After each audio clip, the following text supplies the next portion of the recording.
So I'll call upon Mr. N.S. Rajput from IIT BHU, who will be speaking on effective utilization and tuning of open source UTM.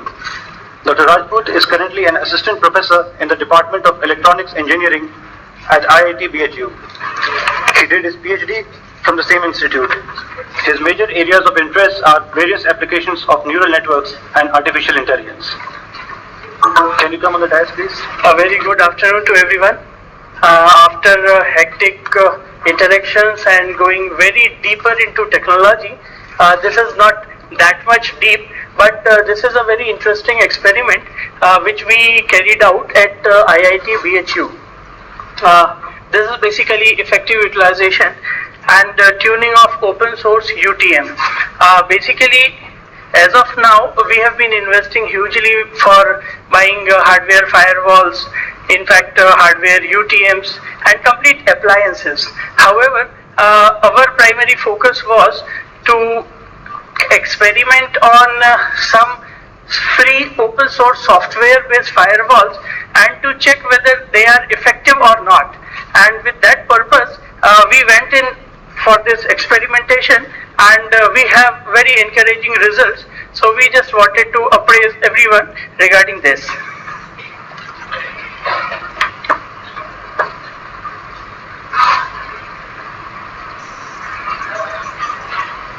Okay, so what we have is current trends are currently cyber attacks are becoming very frequent and they have become very sophisticated. Very easy access of variety of tools on the internet is enabling our end users to sometimes even bypass our proxies and deployments using which we are trying to maintain logs. Not only that, the cyber threats are progressing and they are becoming so complex that sometimes they are very unpredictable and we essentially require to keep on upgrading our critical infrastructure which we have deployed at the institute end. And the issue is sometimes we are also not aware whether what kind of upgradation is immediately required. And therefore, ensuring absolute cyber security requires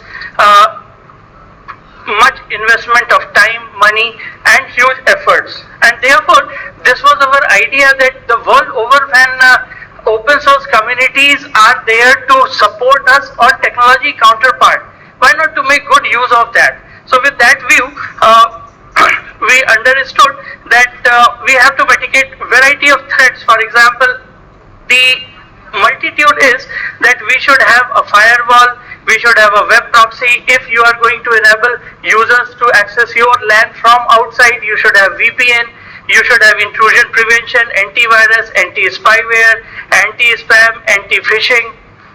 You should also have deep packet inspection, regulatory log management is also these days forcing us to ensure that the users, we are able to maintain the logs of the users, and then the denial of service, distributed denial, attack mitigation and application blockings. Sometimes, as Manish has said, NKN doesn't block any kind of content, but certainly at the institute end, we need to monitor few things, sometimes especially the adult content which should be blocked in an institute. Sometimes institute may have its own IT policy wherein we have to ensure. Now how about when a user is very easily able to bypass your deployment?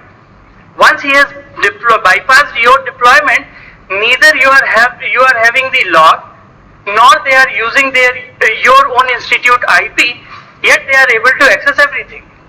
So that was the primary motive, that what we need to implement is a unified threat management security gateway, through which you will be able to monitor and filter everything, whatever is the best possible.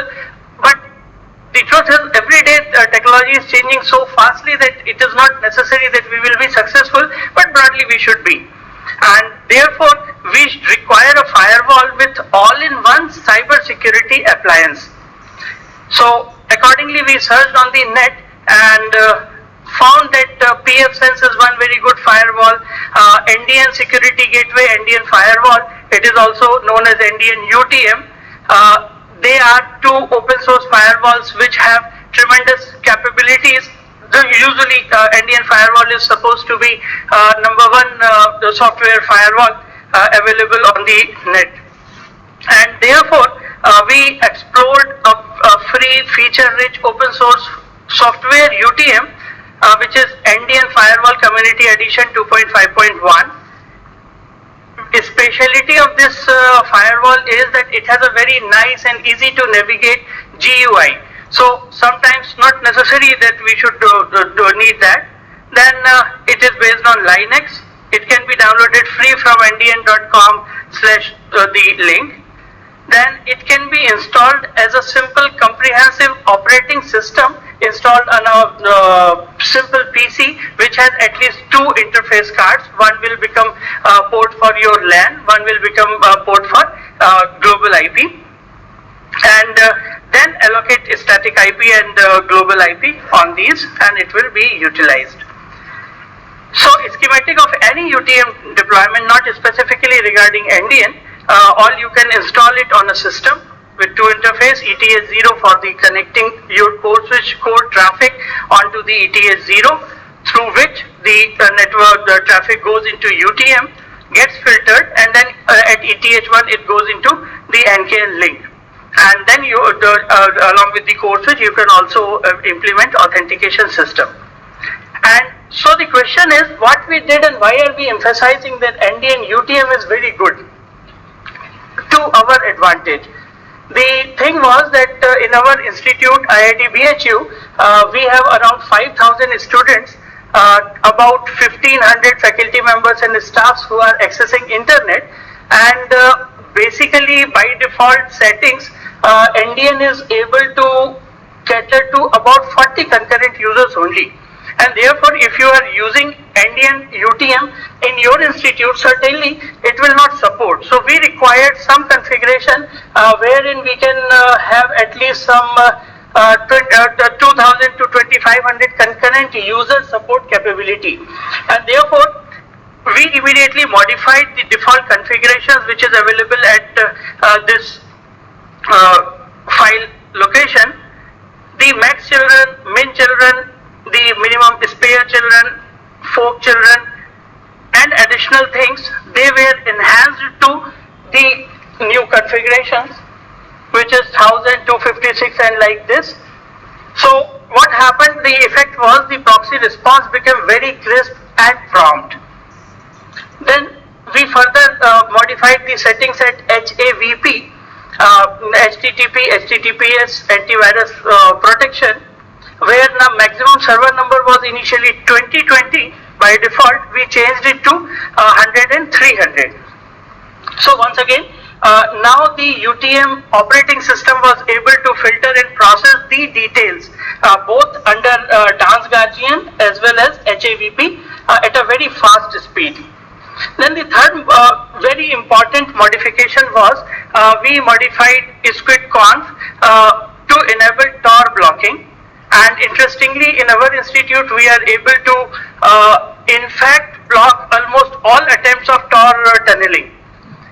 How we did it, I will just let you know. So, initially in the squid.conf, we modified this HTTP access denied Tor. And then we modified the Tor blocking script. We placed one Tor file, and then we put a file Tor under the cron.hourly. Now this is downloading updated IP lists from the global IPs of Dance Guardian and is updating the current IPs of the Tor which are operating globally. So this is how even I attempted to tunnel the network over here, it tunneled. The truth is, sometimes if you are not updating your IPs continuously every hourly, then at least Tor simply requires one mere IP through which it may tunnel. So this is how most of the implementations where you have merely uploaded one time list of IPs, after an hour it will become obsolete. So this is how we did it. And then suppose there are more number of the requests and the RAM gets filled up, it starts utilizing swap. Sometimes traffic is too much, then naturally swap will also get overflown. Once it is so, the performance of the proxy will degrade drastically. So for that we are running a swap off, a swap on script on an hourly basis. So it ensures that the swap is always free. Then go ahead, every night we reboot automatically. So all the servers, we have actually utilized multiple child proxies over a master proxy. So it restarts and all the updates which are required are implemented automatically. Then it was the first level of security which we implemented using NDN category filter lists. Then this instead of using Google DNS or DNS of NKN, we registered our global IP on the OpenDNS, and then the DNS of OpenDNS was used, and there they provide us a whole long list of categories which can be blocked, and over here even drugs, gambling, bikini, P2P file sharing, because it promotes pirated content to be downloaded, and even sexuality, proxy anonymizer, another thing was there, so we also blocked that so that even anyone cannot utilize web proxies to anonymize it. Then even other categories have also been blocked. So this is how we have implemented double layer security. One is at the NDN level itself, which is being updated again and again, and then at the same time OpenDNS is there. So if something is missed by NDN, at least OpenDNS is ensuring that nothing, the content what we want to filter out has been filtered. And then it was the primary modification which we did on the basic NDN firewall. Now, since we were more interested to increase the number of concurrent users capacity, we modified and added the load balancing feature by modifying the squid.conf, and as you can see, we have a few number of additional proxies which are used as child servers to balance the load on the internet. So now the master proxy receives the request, and then it is forwarded to any of the child proxies. So depending upon, suppose this modification has been you are using only one master and one child, then certainly there is no advantage which you are getting. But if you are using more than two, as for example in IIT BHU we are using 6 child proxies. So what happens, now we have number of at least 6 servers which are able to load balance this. So this is how we added load balancing on this. And this is the broad schematic using which we have deployed it. So originally master server was directly connected to the internet. Now over here we have multiple n number of proxies which you can deploy in your own institute. Then this is the case study at IIT BHU. What we implemented, we utilized open source NDN firewall community edition, one master proxy operating at this local IP, then 6 proxy servers, child proxies at different IPs within the LAN only, and then each child proxy has been given a unique global IP. All the individual global IPs have been registered on OpenDNS, so they have independent blocking capability from OpenDNS as well. And accordingly, individual proxy modification, individual UTM was able to carry out a load of about 250 to 300, and therefore by deploying 6 proxies, now we are able to at least handle easily about 1800 concurrent users. Usually out of 5000 or 7000 overall number of users, having a redundancy or capability of to handle about 2500 concurrent users is quite much. So it suffices well in our institute. Then we use a LDAP server for authentication. Then OpenDNS is of course there. So these are the end results of the configuration modification, that now we are able to block Tor. All the proxy anonymizer, they have also been blocked. Adult content and other categories are crisply blocked.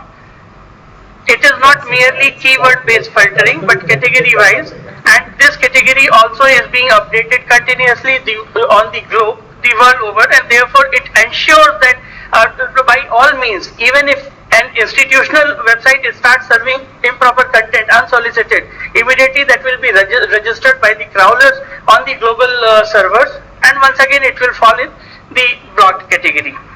And this is all.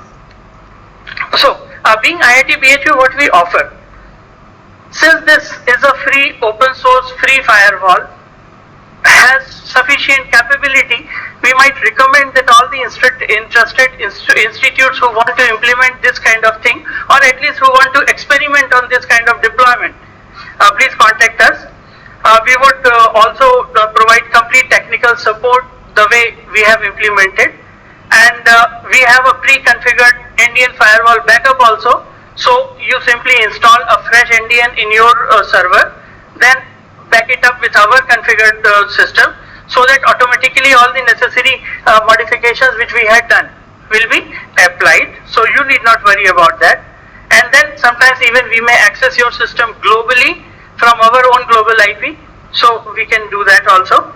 And so we can also provide you a real-time demo also for your deployment. So actually the whole effort was, no matter whether how many resources you have, until you are really able to utilize a single resource in a very proper manner. So that was the sole effort. So thank you very much for being patient on this last session of this event, and certainly this meet was a huge success, and we have been enlightened tremendously. Thank you very much, NKN, for giving this platform. Thank you.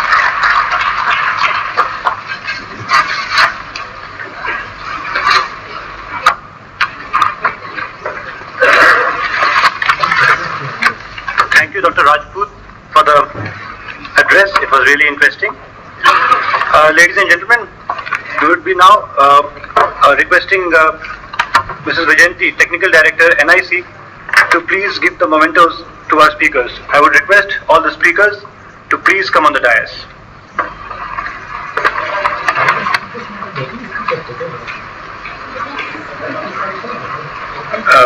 Dr. Mayur Sutaria, can you please?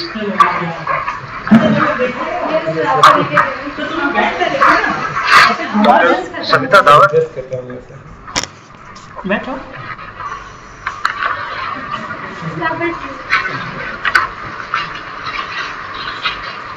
Mementos being presented by Mrs. Vajayanti to Dr. Rajput.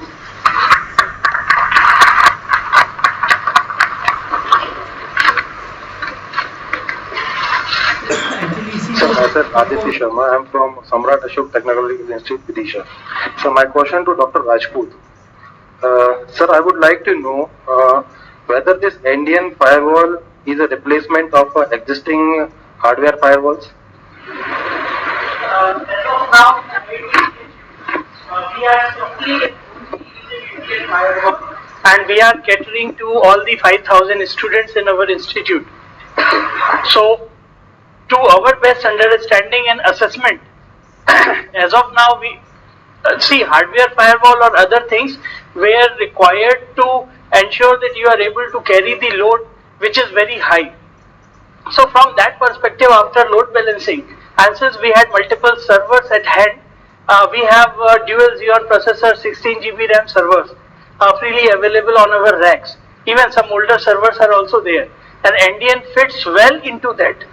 And that's how we are able to manage, and we did not require any hardware firewall. So what about the logging? It creates The user-based log, Yeah, MAC-based log, everything. complete, full details. So I think we should not go for any hardware solution. Not we should, once again, as Mani sir said, it is up to your understanding. If you are able to defend why you are not going in for a hardware or more advanced version, why you are not investing huge money, you should be able to defend it. At least in IIT BHU, we have been successful in convincing even the higher authorities that okay, it is absolutely good and we are in safe hands. Yeah, that's mean it's an So assurance. it is up to an individual whether he can defend it or not. Security is always a vulnerability. See, we are under a phase of purchasing this firewall. Yeah. And I had already installed the Indian firewall and faces so many challenges. Okay. I had already discussed with Mayank sir Okay. and Mr. Abhijit and all. We had discussed with that. But again, there are some challenges. But after seeing a presentation, I think I will be get in touch with you regarding this. See, if we are able to handle about 5,000 or 7,000 concurrent user in all total users, and about 2,500 is our concurrent users, I think to our routine requirement it was good as an academic institute. Yeah, we are having near about not more than 500 to 600. Yeah, so I think as of now it may suffice. I just add one more point. You see, it's not only the question of 500 or 5,000. I think you need to do a little bit of deep dive on what is his requirement and whether your requirement is fulfilled with that. So there are always a possibility that for me this is enough, and for you, you need more logging and more input. So I think you should do a little deep dive, either going there or on a remote way of accessing that whatever logs are getting generated, and if that suits you, I think you should take a call on it.